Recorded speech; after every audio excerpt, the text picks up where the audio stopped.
noches. Hemos empezado 5 minutos antes. Disculpas a los televidentes que esperan a las 10 de la noche en punto para comunicarse con nosotros.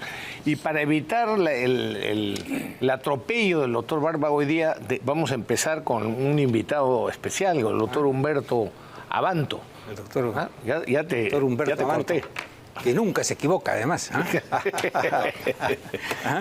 Bueno, muy bien. Yo hago la primera pregunta. A ver, dale. Vamos a analizar con él fundamentalmente el tema del asilo de, sí, claro, ¿no?, de la señora Nadine. El día de hoy, en El Comercio, le preguntan a Enrique Gersi, ¿en serio? ¿Cree que Nadine es una perseguida política? No, le dice Enrique.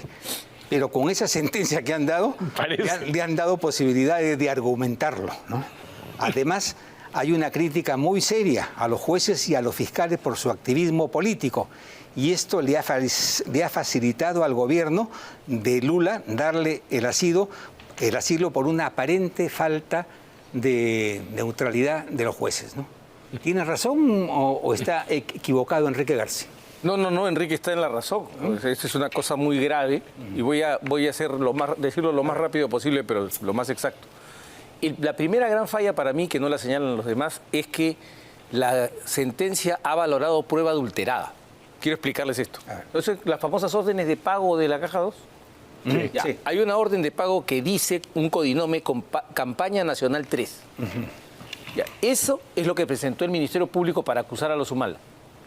La defensa de Humala fue a Brasil y obtuvo del Ministerio Público Federal brasileño el original, una copia certificada del original, que no tiene Campaña Nacional 3 como codinome, no tiene ningún codinome.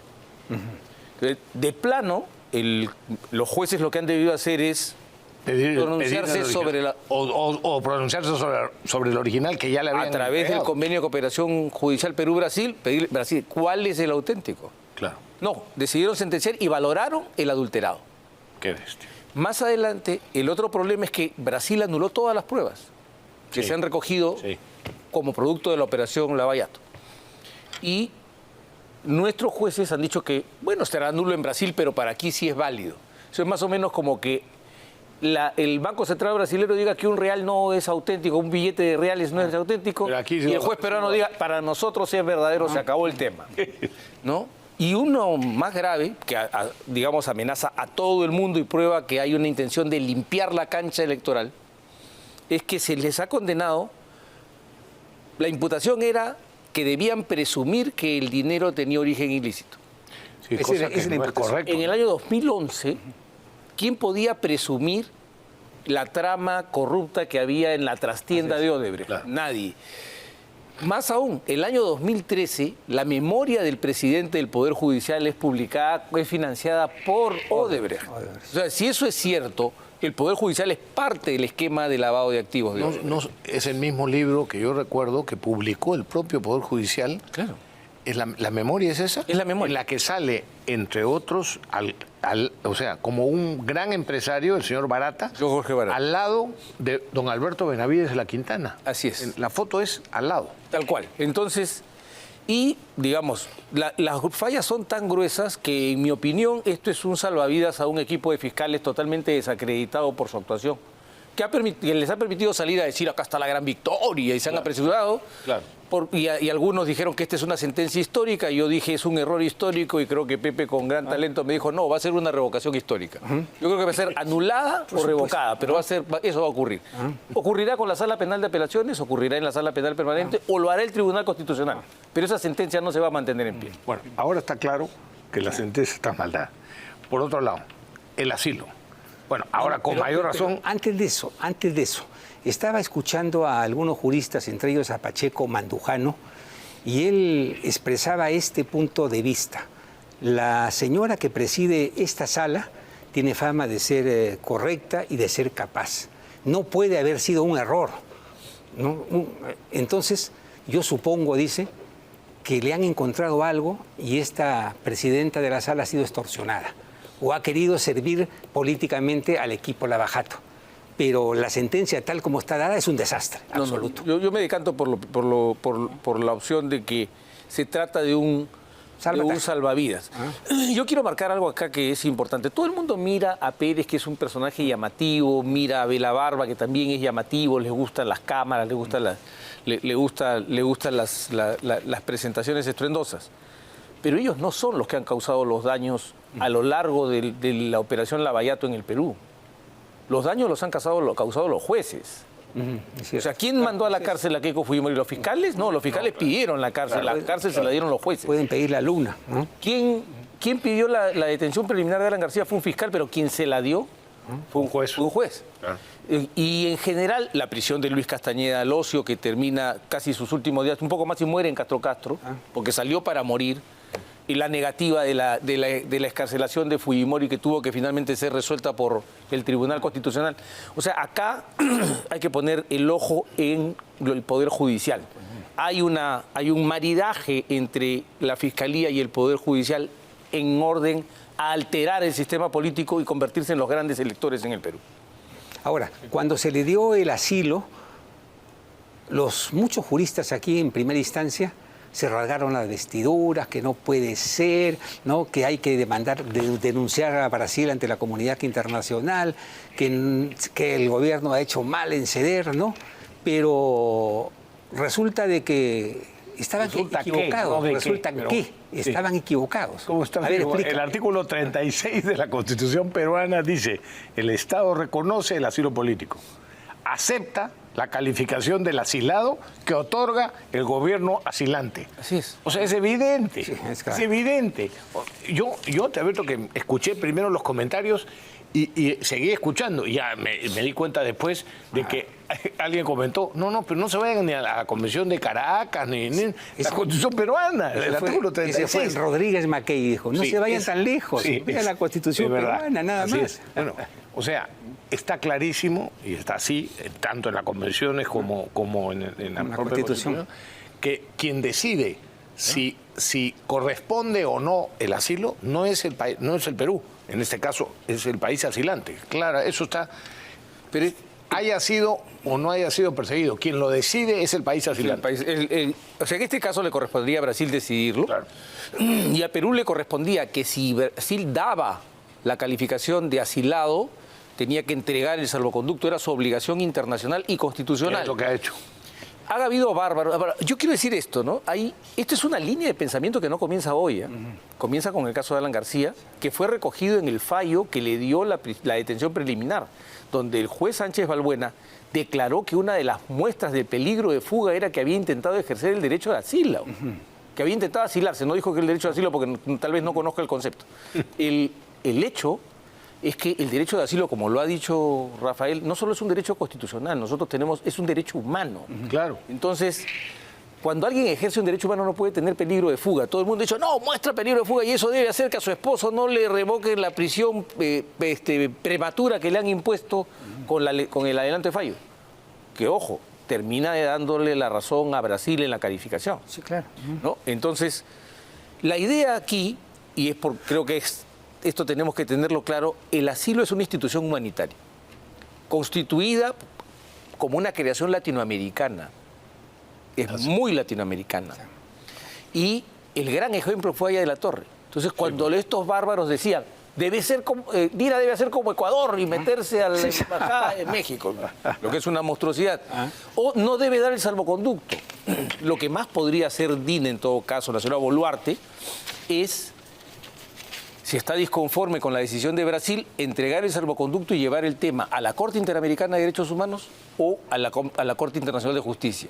Pero lo que no puede hacer es negar el salvoconducto y poner, para mí, me disculpan, y creo que para ti también va a ser lo mismo, Pepe, igualar innecesariamente a la señora Nadine Heredia con Aya de la Torre. Lo que sería pues ridículo. Además, por una tal Nadine vamos a ir a una crisis diplomática. Con Brasil. Con Brasil, que es nuestro primer socio comercial en América Latina. Yo no he escuchado a ninguno de los juristas que se han rasgado las vestiduras, por ejemplo, hablar de las relaciones comerciales entre Perú y Brasil, que son sólidas y se han fortalecido en los últimos años al punto que el comercio entre ambos países ha crecido a una tasa anualizada de casi 8%, lo que da Como resultado que Brasil es el principal socio del Perú en América Latina. ¿A ellos qué les exportamos? Mineral de cobre, zinc, cobre refinado, hierro crudo, fosfato de calcio, entre otros. También les exportamos orégano, arroz, cochinilla, entre otros productos. Además con arancel cero, Sin olvidar el puerto de Chancay y el proyecto bioceánico, que es importantísimo para los intereses de nuestro país. Y de Brasil. Repito la pregunta, ¿todo esto lo vamos a poner en riesgo por Nadine, que en 2 años deja de tener el asilo porque Lula se va del poder? Ahora, Y que en algún momento pagará sus deudas con la justicia? Hay que tener sentido de la realidad. Pero esta yo no creo que sea una deuda. Porque yo creo, eso sí, ellos merecen cadena perpetua. Por otras razones. Por otras razones. No sé si cadena perpetua. Bueno, pero 30 años, ¿no? Sin ningún problema. Sanción clara. ¿no? Sí. Pero no por esto. Esto es una barbaridad, ¿no? Ahora, la ley dice, o algún instrumento jurídico dice que no es aceptable o que no se debe dar el indulto, el asilo. El asilo, cuando existe condena penal. O sea, cuidado, en cualquier caso eso lo interpreta el país así. No, pero deja una salvedad, que le autoriza, aún con persecución penal y con condena penal, lo autoriza a evaluar si es que la persecución es legítima. Así es. Okay. Entonces, no es como lo plantea. Hay mucho cabeza caliente. Yo quiero señalar esto. Creo que todos saben que yo no tengo ninguna simpatía por la señora Heredia o por el señor Humala. Nosotros hemos combatido así toda la vida. Pero los derechos de las personas no guardan relación con las simpatías o antipatías, ni con las coincidencias políticas o las disidencias políticas. Los derechos son los derechos. Y en este caso se está violando los derechos de esta gente. Claro. Y lo he hecho igual con Vladimir Cerrón, lo he hecho igual con Keiko Fujimori, lo he hecho igual con el ministro Heiner Alvarado, y lo haré igual con todo aquel que, no pensando como yo, sea víctima de un atropello, porque ese es el deber, creo yo, en una democracia, ¿no? Es que hay gente que no entiende que lo que hace falta es que respetar la ley para conseguir justicia. Así que cuando hay atropellos, lo que no se consigue es justicia. Y había otra cosa que se estaba comentando. El tema de que la sentencia, es que hay una norma que establece en el Perú que no se puede dictar prisión si es que no se lee, si es que no es dentro de la ley, después de haber leído la sentencia completa. Hay una norma expresa y además una interpretación del Tribunal Constitucional de esa norma. A mí me pareció espectacular cuando Julio César Espinosa, el abogado de Ollanta Humala, le dice: señora, pero no está teniendo presente la sentencia del Tribunal Constitucional. La conocemos. Pero no está teniendo presente, también lo conocemos. Y ya va usted a leer después en la sentencia, o sea, yo me voy preso sin saber por qué. Una de las cosas que tiene el debido proceso es justamente que la persona sepa, primero, de qué la acusan y también de qué la condenan, para que la priven de la libertad. ¿Y por qué la condenan? Así es, ¿por qué razón la condenan? ¿Por qué es que la están condenando? Entonces él no sabe, ¿y por qué razón se le priva de la libertad? Entonces, todo el mundo ha salido con la predicción retrospectiva, valga el juego de palabras, de... es que si no hubieran hecho eso, él también se hubiera asilado. Y yo diría bien asilado, porque esta sentencia demuestra que don Manuel González Prada tenía razón en nuestro magistrado, cuando dijo, citando a Víctor Hugo, que si lo acusaban de haberse robado las agujas de la catedral y ellas estuvieran allí, ¿no? Y me persiguiese un juez peruano, yo huiría. Yo me voy. Yo huiría, decía don Manuel. Porque no va a faltar un hijo de la guayaba que me meta preso. Claro, ese es el problema, ¿no? Sí. Ahora, han citado mucho el artículo 3 de la Convención de 1954, ¿no? Que dice que no se le puede dar asilo a un procesado, a un condenado. Pero no la leen completa, ¿no? Ahí está pero luego no leen el artículo que sigue, que dice que el país asilante es el que determina, es el que califica. No, pero en el propio 3 hay una coletilla que deja en manos del Estado la evaluación de esa situación.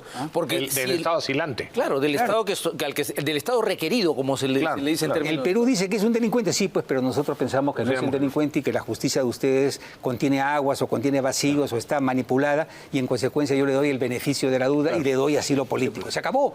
No hay nada que discutir, ¿no? No hay nada que discutir, ¿no? Lo que ocurre es que hay mucha pasión, ¿no? Entonces ya, como odiamos a Humala, no importa si lo cortan en pedacitos. Yo soy de los que cree que el que aplaude un atropello está autorizando el atropello que se cometerá contra él. Así es. Eso no está bien. Yo entiendo las pasiones. Qué raro, y esas pasiones, dicho sea de paso, me recuerdan que hay un video que ha circulado. A ver, pónganse el video, 30 segundos, el video, producción, el video de cómo reclamaban a Uruguay que no le diera algunos caviares, ¿no? Que los van a ver y los van a recordar, que no le dieran asilo a Alan García.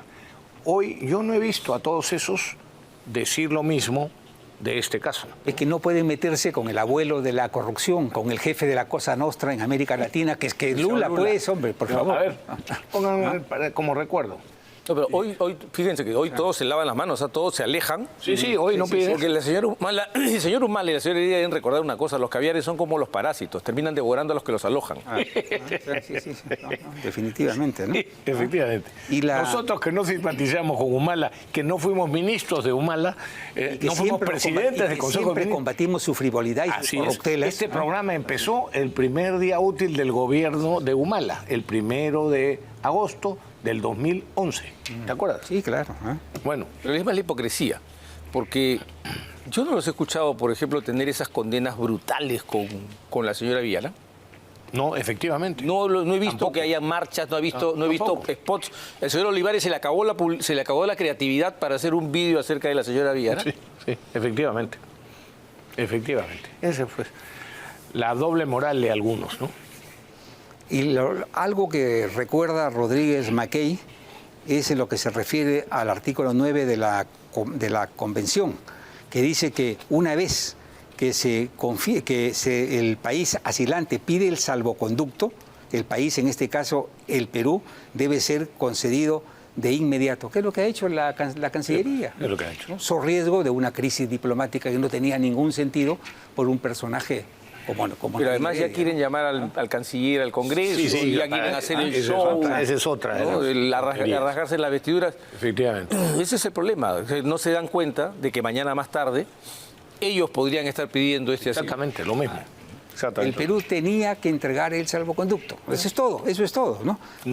Lo cual es acorde con la política internacional y con nuestra propia Constitución. Ahora, estoy de acuerdo con Jaime de Altaus cuando él dice que no cabe duda que Ollanta Humala y Nadine Heredia fueron alfiles dentro de la estrategia de corrupción del señor Lula. No hay duda. Sin ninguna duda, ¿no? Solo por el gasoducto, 7.500 millones de dólares deberíamos darle 25 años a ambos, ¿no? Pero eso es otro tema. Aquí los están condenando por aportes de campaña en un momento en que eso no era delito, lo cual es absurdo, ridículo, ¿no? Pero además hay otra cosa, yo quiero subrayar esto a pesar de todo. Sí hubo, todo indica que hubo la conversación del 27 de abril del 2011 entre Marcelo Odebrecht, Luis Antonio Mameri, que era el superintendente para todo, para el líder empresarial para toda América Latina y Angola, y Jorge Barata acerca de este aporte. Todo indica que eso es cierto. Sí. Pero lo que no se ha probado es la ejecución de ese acuerdo. Eso tiene que probarse. ¿Y qué ha hecho el colegiado? Dice, como hemos detectado, nos llamó la atención que 57 personas vinieran acá y dijeran que no aportaron o que aportaron menos de lo que se les registró. Eso nos lleva a pensar que los fondos son ilícitos. Eso es una falacia de afirmación del consecuente. Yo no puedo decir que el efecto prueba la causa. Claro que no. Porque no sé si necesariamente se debe a esa causa. Ese efecto se debe a esa causa. Por supuesto. Entonces lo que tenían que probar es una conjetura. Eso es una conjetura. Es una simple conjetura, pero así se condena en el Perú. Sí, pues. Ahora, fue el propio Marcelo Odebrecht el que reconoció que le entregó a los Humala 3 millones de dólares, ¿no? Claro. Pero que ordenó entregar. Le ordenó entregar Lula, ¿no? Le ordenó entregar, ¿no? Pero nada de eso convierte la recepción de esa donación en un delito. Es que no hay delito sin una ley previa, eso es elemental, ¿no? Eso es elemental, la Corte Suprema tiene interpretaciones curiosas, ¿ya? Yo voy advirtiendo estos peligros. Por ejemplo, Mario Castillo Freire, en el caso de arbitraje, se demuestra que no ha recibido dinero, entonces dice, y que no es miembro de una organización criminal, entonces dice, por favor, sáquenme y quítenmelo de colusión. Porque yo soy árbitro, no puedo coludirme. Y la Corte Suprema le contesta diciendo, por una interpretación extensiva, partiendo de la Convención de Naciones Unidas contra la corrupción. Eso no es válido para los temas penales. Contra la corrupción, el árbitro sí se puede coludir. El árbitro ejerce función jurisdiccional. Y ellos mismos en su sentencia dicen que se colude el funcionario administrativo. Pero lo ponen a Mario Castillo porque se trata de no soltar a la gente. Claro. Los mismos jueces que se quejan de que tienen una excesiva carga procesal son los mismos que se niegan a cerrar los casos y a mantener a la gente en punta de pies, caminando sobre fuego, todo el tiempo que les dé la gana. Quinquenio tras quinquenio, ¿no? Así es. Es así, ¿no? Ahora, lo que de hecho hay es una falta administrativa, podría haber una infracción tributaria, Pero ya está. eso es otra cosa, pero de ninguna manera lavado de activos. En esto le están dando una mano a Humala realmente, ¿no? Pero además es que porque en le el están mundo- dando herramientas para que esto sea revocado en segunda instancia o en la Pepe, en el Suprema, mundo ¿no? entero, en el mundo entero es sabido que el lavado tiene un círculo, el dinero tiene que regresar.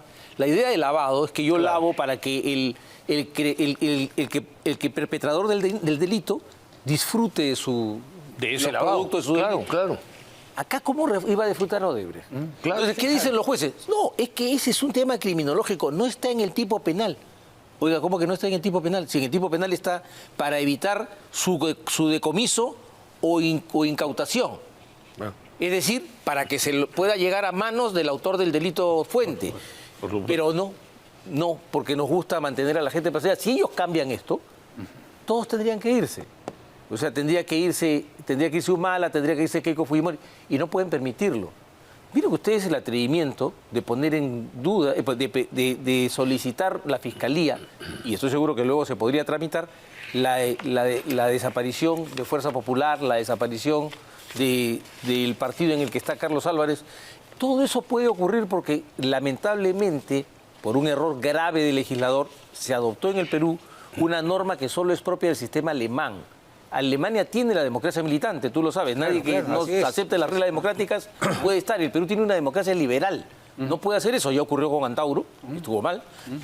Podría ocurrir con Fuerza Popular y podría ocurrir con el partido en el que está el señor Álvarez o con quien se les ocurra. ¿Qué dice el Vaticano sobre eso, Rafael? ¿Ah? ¿Sí? El Vaticano. El Vaticano Mira, no, lo que yo quiero recordar... se ha pronunciado sobre el caso Sodalicio y dice que no lo va a traer al Perú porque la justicia peruana no le inspira ninguna Sí, confianza. sí, ¿no? sobre- Le va a llevar el tema a Estados No Unidos. lo ha dicho el Vaticano, lo ha Bueno, dicho el un representante. funcionario del Vaticano, que es este sacerdote Jordi Bertomeu.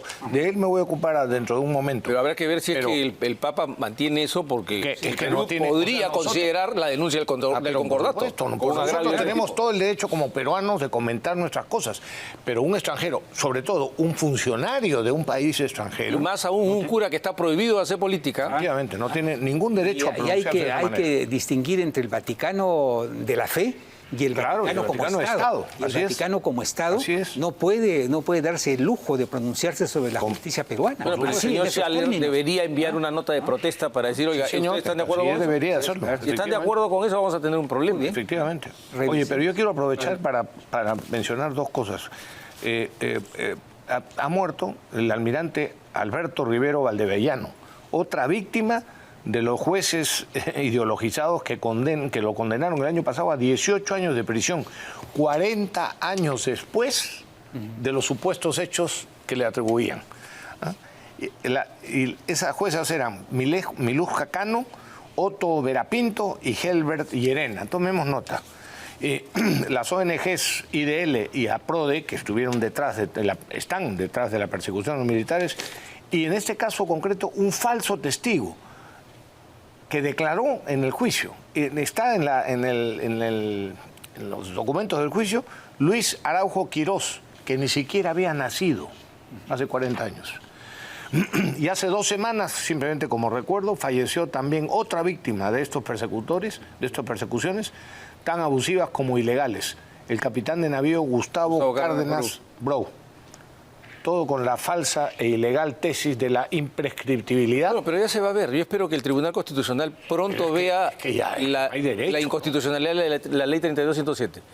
Claro. Se creó en el Perú la leyenda de que existe una norma de jus cogens, que para empezar sería una norma consuetudinaria y nadie ha identificado cuál es la práctica generalizada que cuenta como derecho, solamente dicen pero cómo surge. Porque la norma consuetudinaria tiene 2 requisitos: que haya una práctica, que haya una práctica generalizada, no una práctica de un país o dos, y usualmente de las potencias. Y tiene que contar como derechos, tiene que haber una opinión juris diciendo esto es válido para nosotros. ¿Ya? En el caso han creado que la ley cumple ninguna de las dos casos. No, que las normas de derecho penal internacional son retroactivas, y eso es mentira. Hay 7 principios de Nuremberg que son los únicos que cuentan como derecho para ese tiempo, y ninguno de ellos contiene la retroactividad de las normas penales internacionales. Es más, el Tribunal de Nuremberg dijo en su sentencia que el nullum crimen, nulla pena sine lege no era un principio jurídico solamente, sino un principio de justicia universal. Y por eso se esforzó en demostrar contra la tesis del fiscal Jackson que ellos estaban aplicando las leyes vigentes en Alemania en aquel tiempo para asesinato, etcétera, y que lo único que había cambiado era el contexto. Entonces, punto. Pero acá se creó esto, y yo lo he dicho claramente, para castrar al Perú. Sí, claro. Para que el Perú no se pueda defender cuando ellos vuelvan a atacarlo. Exactamente, para ese que es el nuestros asunto. militares y policías tengan miedo de levantar las armas contra ellos. Y estamos viviendo las consecuencias de eso. Y- no con el terrorismo todavía, Pues, y ojalá que pero sí nunca con la más. delincuencia. Pero sí con la delincuencia. Pero perdón, exactamente. ahí les doy un dato. Esto comienza el 2016, en lo de la inseguridad ciudadana, Sí, comienza claro, el 2016. sí, claro. Con el cuento del Escuadrón de la Muerte que lo montaron De acuerdo. Carlos Basombrío y Rubén Vargas, que crearon una organización criminal integrada por generales, coroneles y demás oficiales y suboficiales, comandada, cuyo jefe era un comandante de la policía. Un comandante de la policía era el jefe de una organización criminal donde sus subordinados eran generales y coroneles. ¿Ya? Esa es la tesis. Y casi, ¿qué lograron? Casi desarman completamente a la SWAT. La subunidad de acciones tácticas es la que se agarra a balazos con los criminales más violentos. Y es la que logra protegernos. ¿Qué consiguieron? Que la Embajada de los Estados Unidos cancelara el apoyo del gobierno norteamericano a los entrenamientos, capacitación y equipamiento de la SWAT. O sea, ¿por qué no tenemos? Se suspendieron los operativos preventivos de inteligencia que se llevaban a cabo para detectar, adelantarse a los ataques de los criminales, sobre todo de las bandas criminales. Desactivaron prácticamente la Divinco para darle poder a la DIVIAC. Y además arrinconaron a SWAT. Cuando yo tomé ese caso, que tanto les ha molestado a la izquierda caviar, porque se está volteando el caso, 30 policías SWAT estaban con orden de captura por una detención, por un mandato de prisión preventiva dictado por el juez Zúñiga. La sala revocó 1 a 1 todos esos casos. Y hubo uno solo, el señor Trujillo Isidro, que sí fue capturado y que misteriosamente apareció muerto en su celda. Sí, me acuerdo. Entonces, Sí, me acuerdo. ahí comenzó, cuando se perdió el trabajo de inteligencia y el enfrentamiento con estas bandas, se desbordó. Y hoy- Pero claro, ahora sale el señor Basombrío a explicarnos cómo es que hay que arreglar el Exactamente. problema. Hoy son ellos los que tratan de explicar qué es lo que no se está haciendo en el Perú, ¿no? Y que gracias a eso que no se hace estamos sufriendo la delincuencia y la inseguridad que estamos sufriendo. Cuando son ellos los que por omisión o por acción, como lo ha señalado, han originado todo este caos. Es más, tanta es su vanidad que fueron a SWAT, porque los de SWAT protestaron, fue Basombrío. Y Basombrío se disculpó con ellos en privado y un policía lo grabó. Imagínate tú. Y como filtraron el vídeo los policías, Basombrío dijo que no se iba a disculpar entonces públicamente. ¿Qué? A ese punto llega la vanidad. Claro. Pero ha destruido la seguridad de los ciudadanos en Lima y en el país. Porque esos operativos se daban en todo el país. Entonces, ¿quieren mirar culpables? Miren a los verdaderos culpables. Esto tiene que ver con el propósito de tenernos arrinconados para luego decir, yo tengo la solución. Yo sé lo que hay que hacer. Bueno, señor, muchas gracias. Gracias a ustedes. Gracias. Ahora ha sido Rafael, clarísimo, gracias, Pepe. como siempre. Gracias, Humberto. La Biblia avanza. Biblia jurídica. La Biblia jurídica. Gracias, señor. Chau. Continuamos nosotros. Chau, señor. Gracias. Hay 2 aniversarios que hemos celebrado Bueno, uno se celebra el martes 22, en la próxima semana, que se cumplen 28 años del ejemplar Operación Chavín de Huántar, por la que se liberaron a 72 rehenes que estaban en la embajada, en la casa del embajador de Japón, secuestrados por el MRTA. ¿Tú tenías algo que decir sobre eso? Después voy al otro aniversario. Mañana hay un homenaje del Congreso, 28 años de una hazaña que marcó al Perú. Esto va a ser en el hemiciclo Raúl Porras, ¿no? Está convocado por Patricia Juárez y también por una serie de congresistas. homenajes como estos hay que hacerlos. Por supuesto. Porque, como se dice, ¿no? Pueblo que olvida su historia, inevitablemente la va a repetir. Y las heridas que el terrorismo nos causó, hay que mantenerlas vivas, vivas, sangrantes, porque esa tragedia no puede volverse a repetir en nuestro país. Y por eso hemos invitado a José Mariño, que es un destacado periodista, que ha hecho una excelente cronología de todos los actos terroristas en nuestro país, actos que no deben de olvidarse de ninguna manera. Y además, los comandos de Chavín de Huanta sufrieron la persecución de estas que estamos hablando hace un momento con Humberto Abanto, la persecución de fiscales, de ONGs y de jueces. Y el otro aniversario es que hemos celebrado, sí, el jueves pasado, el jueves último, 17 de abril, que se cumplieron 6 años del asesinato, digo yo, de Alan García, que tuvo varios autores mediatos, si queremos usar la teoría de la autoría mediata. El señor Humala y Nadine, los fiscales Pérez y Vela, los periodistas como Gustavo Gorriti, Rosa María Palacios, políticos como Cateriano y Alan Wagner y decenas de caviares que lo acosaron miserablemente al presidente García. Y yo quiero, en homenaje a él y además en la verdad histórica, recordar brevísimamente lo que se hizo en ese segundo gobierno de Alan García. Recordemos los frutos.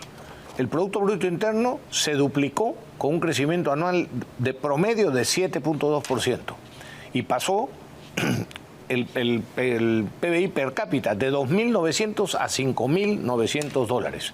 Casi 3 millones de personas accedieron a la electricidad y más de 5 millones al agua potable. Se construyeron y reconstruyeron más de 11.000 kilómetros de carreteras. Se crearon 2,5 millones de empleos, de nuevos empleos. Se construyeron y equiparon 47 hospiciales. ¿Te acuerdas que Vizcarra dijo que iba a construir, quién fue el que dijo que iba a construir un hospital por día? Vizcarra. Sí, ¿no? Sí. Bueno, 47 hospitales, además del INCOR y del Hospital del Niño. Se edificaron 59 colegios emblemáticos y otros 51 quedaron encaminados. Se construyó el Teatro Nacional, el tren eléctrico, las centrales hidroeléctricas de Olmos y Chavimochic, incorporando decenas de miles de hectáreas a la agricultura. A su iniciativa se constituyó la Alianza del Pacífico, se planteó a La Haya la ausencia de límites marítimos con Chile, cosa que ganamos en el 2014, y se firmaron 19 tratados de libre comercio generando un mercado de 3.000 millones de personas.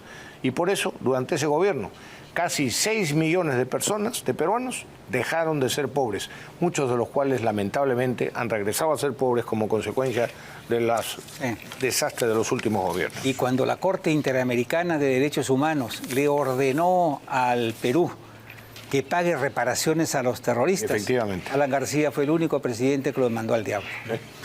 Dijo, mientras yo esté en el gobierno no se le paga un centavo. Un centavo, ¿no? Así es. Ahora, pero quiero tocar un tema, Rafael, que tiene que ver con la seducción de Emmanuel Macron, que es el presidente de Francia y es el líder de la progresía mundial, pues, ¿no? Entonces, él ha llamado por teléfono a Dina Boluarte, dicen que tiene una voz romántica y entonces la ha enamorado, la ha seducido. Además con acento francés. Además con acento francés. Todo elegante. Entonces, ya se ha comprometido con Dina a respaldar al Perú para que ingrese a la OSD. Muy bien, entonces digo... OCDE. ¿De dónde le nació tanto amor, no? ¿Qué pasa? En Francia se va a realizar un evento mundial sobre la Convención del Mar, que es el sueño de la progresía, que el Perú cambie su tesis de las 200 millas y vaya a las 12 millas, ¿no? Lo cual es un imposible. Dina no lo sabe, pero está en la Constitución, está en el espíritu de los peruanos y solamente una firma de ascendencia o de entendimiento significaría algo así como traición a la patria y eso sí significaría su vacancia.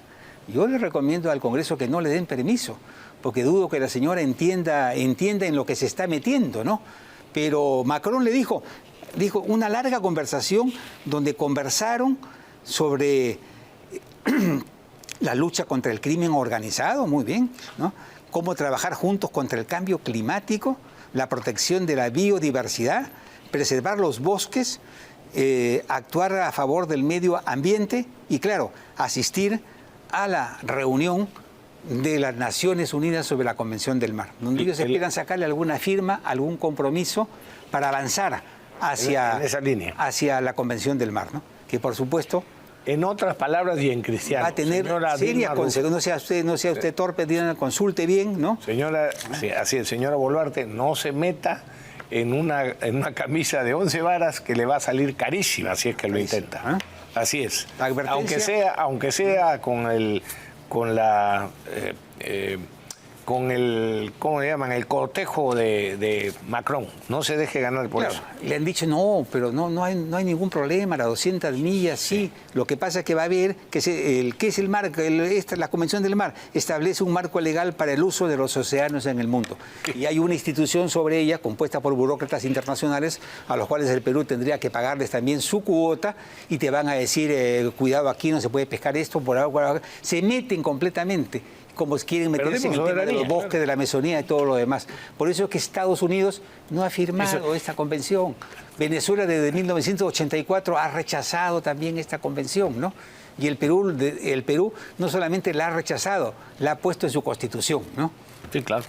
Así que... Ya con eso tendría suficiente para echarse para atrás y no dejarse seducir, ¿no? Porque cambiar la Constitución, además, en ese punto, sería francamente imposible. Pero es difícil resistirse a una seducción en francés, no, claro, sea un castellano mal hablado, ¿no? Con acento francés. Por fin se generaliza, oye, el cuestionamiento a la salud mental del fiscal Pérez, ¿no? Hace bastantes años, no sé cuántos, pero varios años, que nosotros dijimos aquí en este programa que el fiscal Pérez era un peligro público, justamente por ese desequilibrio mental. Hoy día se ha generalizado la opinión y ya lo comentan los medios de comunicación, lo comentan los congresistas, lo comentan ex procuradores, todo el mundo dice que está haciéndole daño a la Fiscalía, por supuesto, y a la justicia, no digamos, y que la Junta Nacional de Justicia tendría que separarlo. Y por mi lado yo diría que el Congreso inhabilitarlo, no solo por eso, sino por las injusticias y las barbaridades que ha cometido, ¿no? Él está suspendido por 6 meses. Sí. Y yo no sé qué hacía en el juicio de Humala, ¿no? ¿Ah, sí? El fiscal Vela debió haberle pedido que se retire porque estaba complicando la imagen del proceso. Sí, no, pero la fama que tiene el fiscal Pérez es una mala fama. Sí, pues. Y eso, por supuesto, en Brasil lo van a explotar también. Sí. Lula no tiene problemas con el Perú. El país que asila no está obligado a dar ninguna explicación, simplemente procede. Pero Lula sí tiene que dar explicaciones en su país, ¿no? Y todos los elementos, todos los errores que se hayan cometido aquí van a ser explicados por ellos. Y eso va a significar un daño aún mayor para nuestra ya alicaída justicia peruana, ¿no? Así es. Oye, ahora sí déjame un par de cosas sobre este señor, este sacerdote Jordi Bertomeu, investigador canónico, nombrado, se supone, por el Vaticano. He visto una foto de él. He visto una foto de él. Ah, sí. Que conversa con el Papa. Está la foto. A ver, producción, por favor, tiene una foto. Mire, con las manos en el bolsillo. Con las manos en el bolsillo, rascándose los peluches, ¿no? Más o menos. No, tampoco, Pepe, no, cuidado. Pero con la mano en el bolsillo, ¿no? Esa actitud de francachela frente al Papa es un poco extraña, ¿no? Por lo menos. Bueno, está este señor en el ojo de la tormenta por los métodos y por los medios que está utilizando en esas supuestas investigaciones que están generando un escándalo en la prensa internacional. Esa prensa se está señalando 3 cosas fundamentalmente: que sus acciones parecen persecuciones más que investigaciones, que ejerce su poder excediendo las funciones que supuestamente le han dado, sin respeto del propio derecho canónico y del derecho civil. Y tercero, que hace uso indebido de la información reservada, de alguna información reservada que recibe. El diario El Español, por ejemplo, ha referido hace pocos días que Bertomeu tiene vínculos polémicos que generan preocupación y escándalo. Por ejemplo, su relación con un señor Manuel Riera, individuo implicado en casos de corrupción en Cataluña y en empresas con empleados fantasmas inventadas por inteligencia artificial, incluyendo una que pedía donaciones por Internet. Reporta ese medio, El Español, que Manel Riera, asociado ahora a Bertomeu, y elegido, por cierto, por el arzobispado de Lima, dice, para intervenir pro Ecclesia Santa y elegido y liquidador de las siervas del plan de Dios, creó en el Reino Unido una empresa que ofrecía servicios a organizaciones con posibles responsabilidades penales frente a menores. Y resulta que la página web de esa organización presenta como gerente general, CEO, a un tal Tim Smith, con imagen inventada por inteligencia artificial y con colaboradores ficticios. Vale la pena leer todo lo que informa el periódico El Español sobre este señor. Por otro lado, el propio Bertomeu está denunciado e investigado por violar la ética profesional de reserva y acusado de violar el derecho de defensa de los afectados por sus abusos jurídicos. Uno de los escándalos no resueltos todavía es el decreto penal supuestamente firmado por el Papa, con el que se amenazó a los peruanos Juliana Cacha y Sebastián Blanco con la excomunión si no retiraban la denuncia penal contra el señor Bertomeu, contra el sacerdote Bertomeu, que ellos habían presentado con justificada razón, y si no se sometían a otras 3 condiciones completamente abusivas.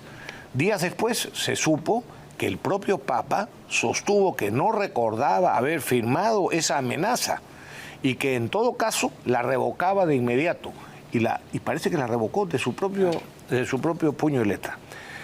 Y ayer, este es el sacerdote que ha declarado en la prensa internacional, sí, ¿no?, que, y además siendo, como digo, funcionario oficial del Vaticano y extranjero, se ha permitido hacer declaraciones impertinentes y ofensivas sobre los jueces peruanos y la justicia peruana.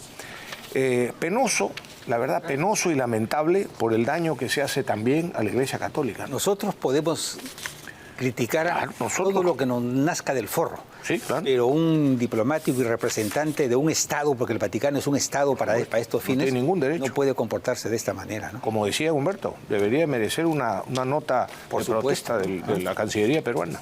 Pues Rafael, a ver, cambiando de tema. Sí. Lima tiene 2 problemas fundamentales, ¿no? Uno es la seguridad y el otro es el tráfico. Son 2 problemas. Muchas provincias tienen problemas de agua, luz, desagües, en fin, ¿no? Pero Lima tiene 2 problemas serios, ¿no?